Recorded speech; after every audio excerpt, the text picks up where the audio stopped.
السلام علیکم، آپ دیکھ رہے ہیں اسلامک لک انٹرٹینمنٹ یوٹیوب چینل۔ اس یوٹیوب چینل پر اسلام کے ریلیٹڈ اچھی اور بہترین ویڈیوز اپلوڈ کی جاتی ہیں۔ اسلامک ہسٹریکل ویڈیوز اپلوڈ کیے جاتے ہیں۔ اسلام کے ٹاپک پر بہترین اچھی ویڈیوز اپلوڈ کی جاتی ہیں۔ اگر آپ کو ویڈیو پسند آئے تو ویڈیو کو لائک کریں، ایک اچھا سا کمنٹ کریں، میرے یوٹیوب چینل کو سبسکرائب کریں اور بیل آئیکن دبائیں۔ اس چینل کو آپ سپورٹ کریں، جتنا زیادہ سے زیادہ ہو سکے اس چینل کا لنک اپنے دوستوں سے شیئر کریں۔ بہت شکریہ۔ ترکی میں چونکہ اب اسلام ایک طویل عرصے تک ختم رہا نا، اسلام خلافت ختم ہو گئی، علم دین ختم کر دیا، ایک دور میں داڑھیوں پہ پابندی لگی ہوئی تھی، تو وہ اسلام کا ایسا گلا گھونٹا ہے وہاں پہ، اب جا کے اسلامی تحریکیں اٹھ رہی ہیں۔ اب وہ آ رہے ہیں لیکن ان کو ٹائم لگے گا، ابھی وہاں بدعتوں کا بہت غلبہ ہے، بدعت کا۔ میں نے ترکی میں پہلا رمضان میرا ترکی میں تھا، آپ حیران ہوں گے، میں تراویح پڑھنے کے لیے مسجد میں گیا، رش بے انتہا تھا، مسجد بھری ہوئی تھی نا، اتنا لوگوں میں جوش و خروش، سارے پینٹ ٹائی کوٹ میں تھے لیکن اتنا جذبہ ان لوگوں میں۔ ہم جب گئے ہیں، ہم سفر میں تھے، بہت تھکے ہوئے تھے، تو ہم نے کہا چلو تراویح پڑھتے ہیں۔ امام صاحب نے پہلی رکعت اللہ اکبر، اچھا جو امام تھے وہ شافی مسلک کے تھے، تو وطر انہوں نے خود نہیں پڑھا ہے، انہوں نے کہا کیونکہ ترکی میں سارے حنفی لوگ رہتے ہیں تو وطر ایک حنفی امام کو انہوں نے آگے کیا۔ یہ ہمیں پازیٹیو چیز نظر آئی کہ اپنا مسلک تھوپا نہیں انہوں نے۔ تو اب کیا ہے کہ جب انہوں نے نماز پڑھانا شروع کی نا، تراویح کی پہلی رکعت اللہ اکبر ہم نے نیت باندھی، ہمیں بس ضالین کی آواز آئی۔ آگے کیا ہوا؟ آگے جنہوں نے تلاوت کی وہ اس سے زیادہ عجیب ہے۔ وہ تلاوت یہ کی، ولا اعبد ما تعبدون ولا انتم عابدون ما اعبد لکم دینکم ولی دین، رکوع میں چلے گئے۔ میں سوچ رہا ہوں یہ کون سی سورت پڑھی ہے انہوں نے، کہاں سے شروع کیا ہے؟ سب ساتھی ہمارے یہ سوچ رہے۔ اگلی رکعت میں ولا الضالین کے بعد لم یلد ولم یولد ولم یکن لہ کفوا احد، رکوع میں۔ دو چار رکعتوں تک تو ہمیں پتہ ہی نہیں چلا یہ تورات پڑھ رہے ہیں، انجیل پڑھ رہے ہیں، کہاں سے پڑھ رہے ہیں؟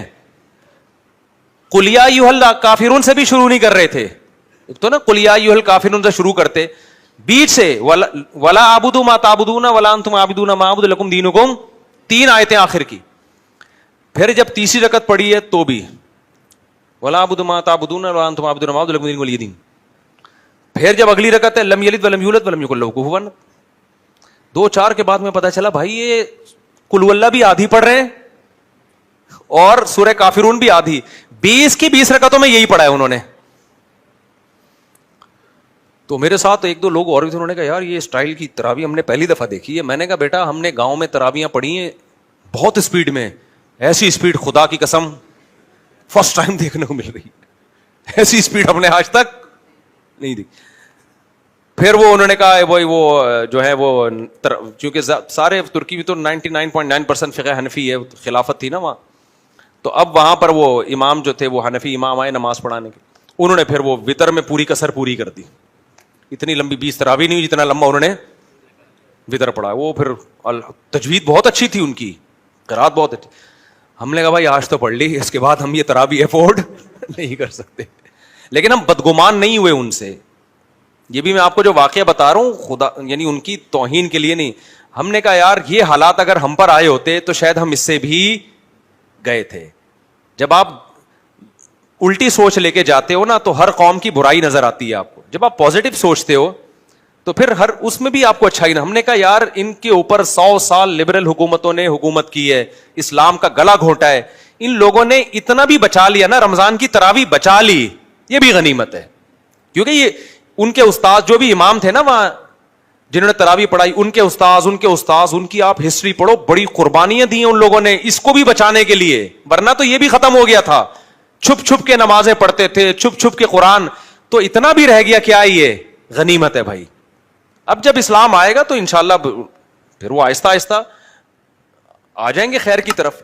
تو ان کی یہ برائی نہ دیکھیں کہ وہ اس طرح سے تراویح پڑھ رہے ہیں، ہماری نظر تو میں جائز نہیں ہے اس طرح پڑھنا، ہم نے تو کہا ہم اپنی اخپل طریقے سے پڑھ لیں گے، لیکن ہم نے یہی کہا کہ یار یہ جو ان لوگوں نے اتنا بھی بچا لیا نا اسلام کو۔ اچھا ترکی میں ایک بدعت اور بھی ہے، ہوتا یہ ہے کہ جب امام نماز فرض نماز پڑھاتا ہے نا تو ایک مؤذن یا جو اقامت پڑھنے والا پیچھے بیٹھ کے لاؤڈ اسپیکر پہ سبحان اللہ سبحان اللہ سبحان اللہ ایسے پڑھ رہا ہوتا ہے.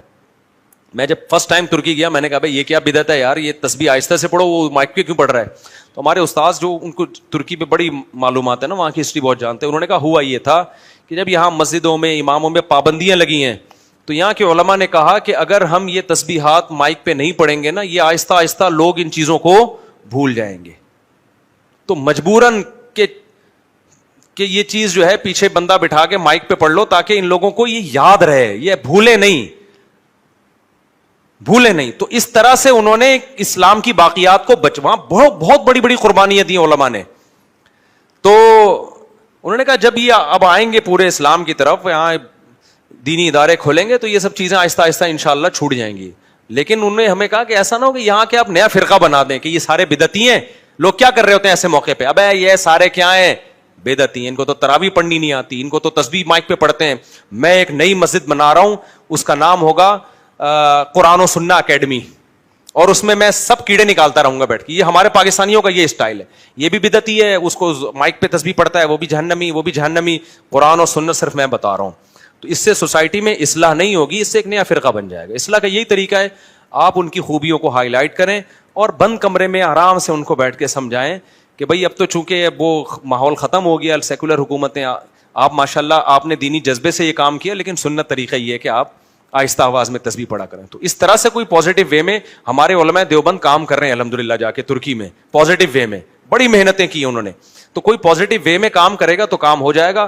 لیکن اگر یہ کھلی چھوٹ دے دی نا تو یہاں سے فتنہ پرست جا کے وہاں بھی اپنی یوٹیوب پہ دکانیں کھولیں گے, لیبل لگائیں گے فرقہ واریت ختم کر رہے ہیں, لیکن ہوگا کیا, مارکیٹ میں نئے فرقے آنا شروع ہو جائیں گے. تو قوم کی اصلاح کرنی چاہیے, اس کا مذاق نہیں اڑانا چاہیے. تمام دوائیں بچوں کی پہنچ سے دور رکھنی چاہیے, پھر بھی آرام نہ آئے تو قریبی معالج سے رجوع کرنا چاہیے.